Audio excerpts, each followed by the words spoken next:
मेरा नाम विक्की कश्यप है। मैं वर्तमान में ग्राम प्रधान बैरागी वाला हूँ, जहाँ पर ये घटना घटी है वहाँ से वर्तमान में प्रधान हूँ। घटना ये है हमारे यहाँ पर कि जो सुनने में आया है कि इन पे 3 दिन पहले पानी को लेकर कोई बात हुई थी।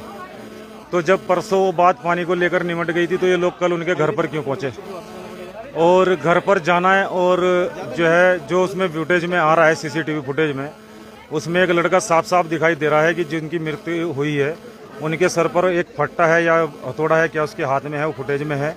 उसके द्वारा 2 वार किए गए, मरने के बाद भी उसके ऊपर वार किया गया है। और ये कोई मतलब कि आज ही की घटना नहीं है।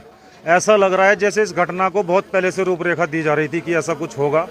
और ये जिनकी हत्या हुई है ये एक हमारे आरटीआई कार्यकर्ता भी थे, और इनका जो है सोशल, ये भी हमारे ओबीसी मोर्चा के भारतीय जनता पार्टी के जिला मीडिया प्रभारी भी घोषित हुए थे। तो इनके द्वारा जो जिस परिवार ने घटना की है उनके परिवार के जो चाचा बहन थी, वो साइना परवीन वो प्रधान थी, उनके चाचा के द्वारा जो सारा काम किया जाता, तो उनके खिलाफ कोई आरटीआई वगैरह का भी मामला था।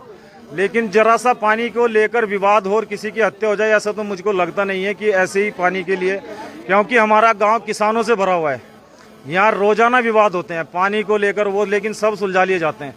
लेकिन इतनी बड़ी घटना को अंजाम देना कि मरे हुए व्यक्ति के सर पर भी, और दूसरा अगर पानी की कोई बात थी तो वो अपना किसी जिम्मेवार लोगों को बताते, उनके घर पर जाकर हमला झगड़ा करने का क्या कारण रहा। ये तो एक सोची समझी साजिश के तहत हुआ है, ऐसा नहीं है कि आज ही हुआ है। अब आप लोग, आपकी मांग क्या है आप लोगों की? देखिए, हमारी मांग है सरकार से। विनोद भाई एक टीचर भी थे, प्राइवेट में जॉब करते थे, और अभी उनके छोटे बच्चे, उनकी वाइफ पढ़ी लिखी है। हम चाहते हैं कि सरकार कुछ प्रशासन देखे कि उनकी वाइफ को, जो घटना घट चुकी है, देखिए उनको तो वापस लाया नहीं जा सकता, लेकिन उनके परिवार को कोई रोजगार मिले, कोई नौकरी दी जाए, और कोई मुआवजा भी उनके बच्चों को ऐसा दिया जाए ताकि वो अपना पालन पोषण कर सकें। बुलडोजर की कार्रवाई हुई, इससे संतुष्ट हैं क्या आप लोग? देखिए, बुलडोजर की जो कार्रवाई हुई है, हम रात से प्रशासन के साथ 7 बजे से खड़े हैं, और हमारा जो बजरंग दल, हिंदू संगठन, जितना भी यहाँ पर मौके पर है, किसी ने भी ऐसा कोई घटना नहीं घटी है कि प्रशासन के साथ बदतमीजी की हो या कुछ किया हो। जैसा प्रशासन चला रहा है वैसा हम लोग चल रहे हैं। लेकिन सुबह भी हमारे हाथ में क्या होता है, वो कहते हैं ना, एक बच्चे को खुश करने के लिए लॉलीपॉप दे दिया जाता है, वही लॉलीपॉप हमें इस घटना के दौरान दे दिया गया है। आपके सामने जेसीबी चली है, सिर्फ बाउंड्री को तोड़ दिया गया है। जिस परिवार के 15 लोगों ने एक व्यक्ति की जान ले ली, 4 लोगों की जानलेवा हमला किया, क्या उसकी संपत्ति को सरकार को जब्त नहीं करना चाहिए?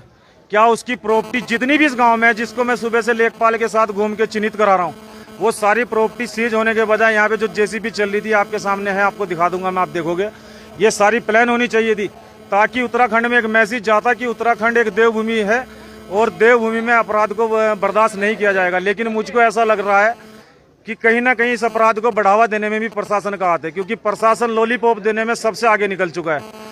अगर आज यहाँ पर कार्रवाई होती, उनके घर पर जेसीबी चलती, दूसरे लोगों की भी आंखें खुलती कि नहीं, कानून से मिलकर कानून के दायरे में हम काम करेंगे, हमारे साथ हमारे घर टूट जाएंगे, हमारे बच्चे बेघर हो जाएंगे। तो जब तक ऐसा कोई कानून, जैसे हमारे यूपी में योगी जी हैं, जब तक उनका मॉडल उत्तराखंड में नहीं अपनाया जाएगा विरोधियों के खिलाफ विरोध, हमारे यहाँ पर ये अपराध कभी भी समाप्त नहीं होगा।